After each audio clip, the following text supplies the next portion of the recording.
এক ছিল ছোট্ট এক ছেলে, নাম তার অয়ন। সে নদীর ধারে এক গ্রামে থাকত।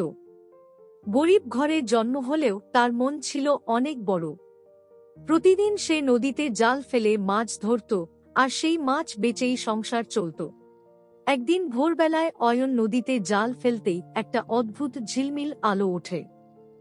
জাল টেনে তোলে সে, আর দেখল একটা সোনালী রঙের মাছ ফটফট করছে। মাছটা মুখে কথা বলল, অয়ন, আমাকে ছেড়ে দাও। আমি জাদুর মাছ।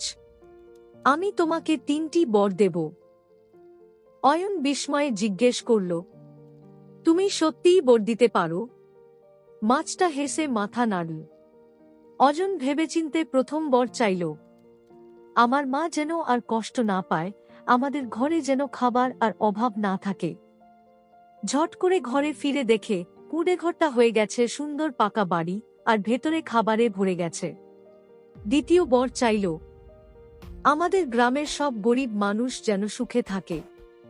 সঙ্গে সঙ্গেই গ্রাম জুড়ে আনন্দের হাওয়া বইল, ধানের ক্ষেতে ফলন বাড়ল, সবার ঘরে সুখ শান্তি ফিরল।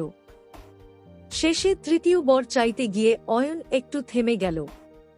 ভাবল, যদি শুধু নিজের জন্য কিছু চায় তবে কি ঠিক হবে?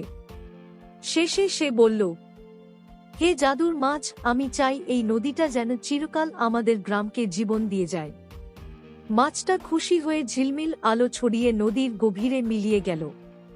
তারপর থেকে অয়নের গ্রামে আর অভাব আসেনি।